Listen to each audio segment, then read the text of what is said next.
এই ভিডিওতে আমরা দেখব যে এই যে দুইটা বাটন আছে, একটা বুকে কল আর একটা কন্ট্যাক্ট আস, এই দুইটা বাটন হচ্ছে কিভাবে অ্যাড করব। তাহলে আমরা মেইন সেকশনটাতে যদি দেখি, এখানে কিন্তু এই পুরো জিনিসটাকে একটা ডিভের মধ্যে রাখা আছে। এখানে বেসিক্যালি দুইটা বাটন আছে, একটা হচ্ছে সিটিএ বাটন আর একটা হচ্ছে কন্ট্যাক্ট বাটন। এই দুইটা বাটনই হচ্ছে কিন্তু এই বাটন গ্রুপটার মধ্যে রাখা আছে। সো এটা হচ্ছে বেসিক্যালি একটা ডিভ। এবং এখানে যদি আসি তাহলে দেখব যে এই ডিভের মধ্যে এখানে লেআউটটা রাখা হয়েছে ফ্লেক্সের মতো, এবং ডাইরেকশন দেওয়া হয়েছে হরিজন্টাল, এবং এখানে স্পেসিং দেওয়া আছে, স্পেসিং এখানে নাই। আর টাইপোগ্রাফিতে হচ্ছে আসলে খুব বেশি দরকার নাই দেখার। তাহলে প্রথমে যেটা করব, এখানে আমরা এই বক্সটাকে সিলেক্ট করে এখানে আমরা কন্ট্রোল ই প্রেস করব। তাহলে উপরের এই সেকশনটা আসবে এবং আমরা একটা ডিভ নিব। আমরা যদি একটা ডিভ নেই তাহলে একটা ডিভ ব্লক কিন্তু অ্যাড হয়ে যাবে, এবং যেহেতু জিনিসটা ফ্লেক্স বক্স, আমরা কিন্তু ডাইরেকশন ভার্টিক্যালে আসি, সো এভাবে উপর থেকে নিচে চলে আসবে। সে এখানে আমরা জাস্ট হচ্ছে এটা একটা নাম দেই, বা টোন গ্রুপ 2।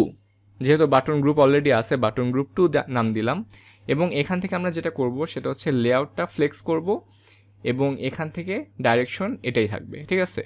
এবং এই ডিফটার ভিতরে আমি এখন আবার কন্ট্রোল ই প্রেস করব এবং দুইটা বাটন নিব।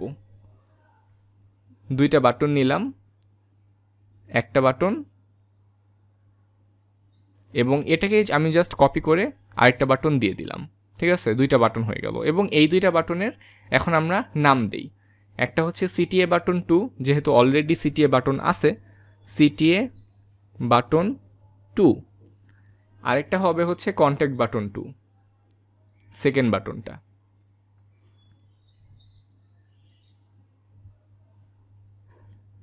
কন্ট্যাক্ট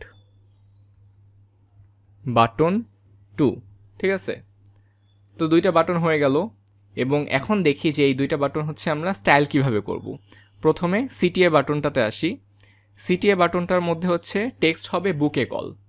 আমি যদি এখানে ক্লিক করি, আমরা কিন্তু লেখাটা চেঞ্জ করতে পারবো, বুক এ কল। আমরা এখানে বুকে কল দিয়ে দিলাম, এবং সেকেন্ডটা হবে contact us.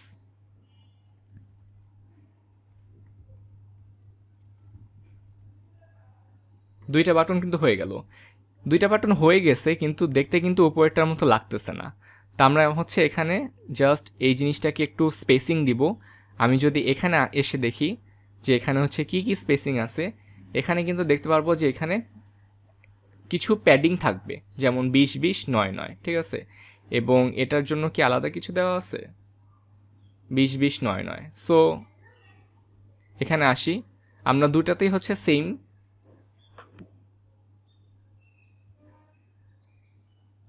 20-20।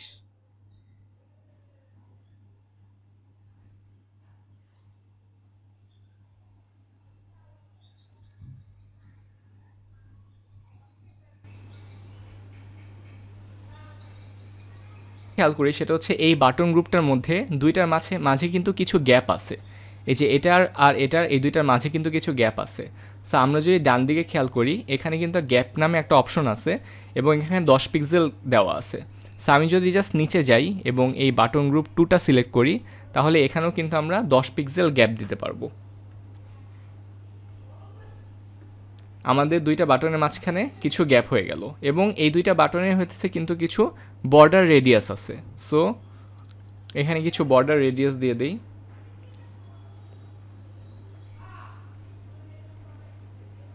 10 pixel. Okay, 10 pixel is good enough, এবং এটাতেও 10 পিক্সেল। আরেকটা জিনিস যেটা আমাদের করতে হবে সেটা হচ্ছে এখানে কিন্তু কালারটা, পিছনের কালারটা হচ্ছে এরকম, এবং এখানে হচ্ছে পিছনে কোনো কালারই নাই। সো আমি হচ্ছে যেটা করব সেটা হচ্ছে এই কালারটা ফার্স্টে নিব। আমি এখানে ক্লিক করি এবং দেখি যে ব্যাকগ্রাউন্ড কালার কি দেওয়া আছে। এখানে কিন্তু এই ব্যাকগ্রাউন্ড কালারটা ইউজ করা আছে। সো আমি এটা জাস্ট কপি করি এবং কন্ট্যাক্ট বাটন 2তে ব্যাকগ্রাউন্ড কালার হিসেবে এটা দিয়ে দেই।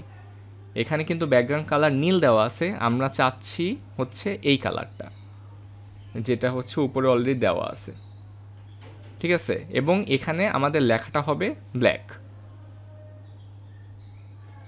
যে কোনো এক টাইপের ব্ল্যাক দিয়ে দিলেই হলো। এবং সিটিএ বাটন 2-তে কোনো ব্যাকগ্রাউন্ড কালার থাকবে না। সো এটা জাস্ট নিচে এসে ব্যাকগ্রাউন্ডে ক্লিক করে